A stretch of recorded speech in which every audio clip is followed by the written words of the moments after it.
I'm supposed to be back to the stupid stuff, but I have to press pause because Goodsy was on the radio overnight.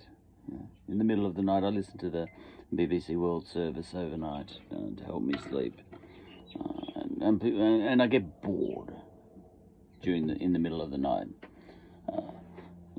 When I'm not sleeping. What am I going to do there? Just sit there. Anyway, I was listening to the BBC World Service, as I do, and Hard Talk came on, my favourite program by far. And next on Hard Talk, Stephen Sackur. We have Adam Goodes. Oh, wow. Something from Australia. The world is very global now. And it was a good interview. He manages to pull off things that shouldn't sound good, but they do when he says them. Because Stephen said, "Hello, Adam," Adam from Goodes from New South Wales, and Goodsy. Now I think I still can say Goodsy because no one's notified me as to whether I can't anymore, because I wasn't booing. Well, if I said Goodsy before, because I used to hate him, because he's too good, and I'd be at the footy. There's only one game that looms large for me, and I'm pretty sure we won it. But I seem to remember he was best on ground, Essendon, Sydney, and just tore us apart, all that sort of stuff. He used to have a day out against us very often. There's some people who've got the wood on us. There's some people, but we've got the wood on them. Eddie Betts. I think Essendon's got his measure, so we can kind of, we've got Eddie sorted, but Adam Goodes always had us sorted. Anyway, that's a whole other story, and that's just coincidence actually. They're both Aboriginal guys. I didn't think about that, but there you go. Now, didn't like Goodsy, but the way that we didn't like Goodsy was in this way, Fletch, get back on Goodsy, get him. But we would say Goodsy, get back on Goodsy, but not in not so much an affectionate way because he was on the other team, you see, but not in he's our mate. You just call him Goodsy because we always add E to everybody, and that's why I'm called Charlie, because my real name is Charles.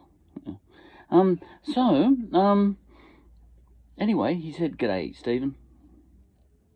Just like that. And, that would have sounded a bit cliched Aussie, I would have thought. But it didn't seem to. And then Stephen said, give us a bit of a rundown. And he said, well, as the world got better, Stephen asked something like that. Stevie. But we don't say, I wouldn't call him Stevie. Sacky. Don't know why. Maybe it's because he's English, you see. Look, they've got they got the same culture as us in a lot of ways. Okay, so, and he said, and Adam, Mr. Goodes, said, look, I don't know whether we've gotten anywhere. I feel that we have become more woke, so to speak. Now, see that's the way he said it. It didn't come across in such a way that wanted me, that caused my eyes to roll, because the term woke has become a word that triggers derision these days. You say awakened, woke. I am woke. No, I am awakened, or I am awake. But you don't say I am woke because and the reason it's such a stupid word is because it's just that kind of deliberate bad grammar, which is just annoying, But he managed to say it in a kind of laid back way that worked, and I thought, that's interesting, because usually grammar is something that's interesting to me. Activism isn't. Anyway, he chatted on, and it was a good interview. Back when I was doing podcasting, I did quite a few episodes on Adam Goodes. Not that I'm qualified. And I just, I don't speak out, but I speak. There's a big difference. And I'm not speaking out here. I'm speaking in my shed. But I speak. I don't speak out. It's not my business to be speaking out. Well, Charlie, you're a part of the problem if you don't speak out. Oh, well, so be it. Anyway, he chatted about, and, look, it's a big thing being on the BBC Hard Talk, because they have prime ministers on there and presidents and all that sort of thing from all over the world. But Adam Goodes is on there. Anyway, and he chatted about the girl that he pointed to. She called me an ape, which she did. And after the game, that was all sorted. He went through that. He chatted to the girl after the game and the family, and she said, I didn't know it was a term of racism or whatever. And he accepted that, and she apologised, as you do, even when you've accidentally said something really insulting. She was just trying to be normal insulting, but not racist, which... I don't know if you do that at the footy. You probably shouldn't. She might have been parents might have been feral. I don't know. The people around her might have been feral and taught her to say, you don't tend to attack at the footy. It's not cool. I liken it. I mentioned to my goddaughter this morning that I never booed anybody at the footy, and I never would, in much the same way as I have never tooted anyone in the car with my horn. I've never used the horn. I might as well not have one. Well, look, I might press it one day, but I don't think I've ever pressed it yet. Because I haven't had a need to yet. One day someone will cut me off and I'll need to. I mean, genuinely cut me off. Not the sort of cut me off where someone's cut you off, right? But there's no chance of a collision, but you want to give that guy a message. You want to correct his behaviour. You want to educate him. So you go, and you speed up, actually. Right up close, and then you hit the brakes just to make sure that he knows.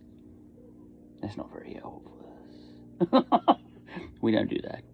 Because it's just so uncool. To toot someone to try and educate them. And people always say, oh, no, because I'm warning them, I'm trying to teach them how not to have a crash next time, be careful next time. Come on. Okay. So that was apparently sorted, the girl, and it was apparently a nice little interaction. But it's what happened next, and what happened next even it kind of shocked us all, because I would never have guessed that an Australian crowd, multiple Australian crowds, week after week for years, would boo. Now I'm used to crowds booing somebody who has upset the crowd. That's normal, but it's not. It's never that sustained. Like if someone from the other team whacks one of your guys, he gets booed from then on. But it's not this boo right through the game. It's kind of every time he goes near the ball. But this one seemed more personal. The crowd was angry at, Goodsy. And that was amazing, actually. So it was not about the girl after that. It was about the crowds. And in the interview on Hard Talk this morning, he dealt with Hard Talk very well. If you put your hand up to go on Hard Talk, it's a game where Stephen Saka says, listen, I'm going to try and dismantle you. I'm going to try and dismantle you, and I'm going to take no prisoners. Do you agree? And if you survive this, you'll have achieved something. This is very different from, for example, Donald Trump getting a Fox News journalist to interview him. If he comes through that interview unscathed, Donald Trump, he's achieved nothing. But if you come through grilling from Stephen Saka, he takes no prisoners, no matter who you are. left, right, in between. Good bloke, black, good bloke, white bloke, black bloke, any bloke, woman, whatever. He's going to give it to you no matter who you are. And he tried to give it to Goodsy too. And he said, like there was a question in there pretty early on. You've been accused of hypocrisy. You've been accused of hypocrisy, picking on the young girl. And that's when he described, listen, this is what happened with the young girl. And he put that to bed really quickly, and I thought really brilliantly. He says, not about the young girl. The young girl and I got it sorted out pretty quickly. It's about what happened next. And, and the crowds kept hammering him. Look what you did to that young girl. And, in his head, he was probably, I sorted that out, but then Stephen Saka, trying to, well, you inflamed the crowd by doing a war dance in front of them. And he said, yeah, I know, but it was Indigenous round, and I've got an Indigenous jumper on, and, and the design of the Indigenous jumper that I was wearing that day was designed by my mother. And, if I was ever going to do such things, look, and he made it clear throughout the thing, I'm not a saint, I'm a competitive beast. And he is. We Essendon supporters know that. It's not about his talent. There's no question as to his talent. He's just one of the best ever. One of the greatest footballers ever. Right. And he said, and they said, all right, well, and then Stephen Saka said, what are you doing about this booing then? Well, what's your thoughts about that? And he said, and Stephen Saka said, in England now, the crowd on the loudspeakers get one warning if they're racist, once. They get a warning and they say, if there's racist, if that happens again, the football players walk off. Now, Goodsy, I liked this bit, I really did. He said, no, I don't think so. That's not what I think. I wouldn't put that on my teammates. I'll deal with this stuff myself, he said. And he talked about how, absolutely, he went to hell. He went into a very dark place. And I actually almost want to watch his film, just to, not to learn anything so much, but to feel something. I haven't actually got across in this episode how I got a sense of his feelings and what it felt like, and I think I should watch the movie to see that. But I don't watch any movie. I haven't seen any movie that isn't a kid movie for at least 5 years. I don't watch movies, so if I were to watch that movie, I would have to get out of my rut of not watching movies at all, or TV or anything. Watch the footy and that's it. Okay, and here's another thing, and it was strangely disarming. Adam Goodes, he's been through the ringer for the last 5 years on interview talk shows and all that sort of stuff. So he's met every challenge before, and he knows how to respond now. So the BBC Hard Talk, which is designed to dismantle you, he's undismantable. I think at this point, he's already been to hell. You have to go all the way down to hell and back before you become undismantable. I've never been to hell and back. I know a few people who have. So, I don't have that type of wisdom. There's a certain wisdom and serenity, not necessarily happiness, but a certain wise serenity.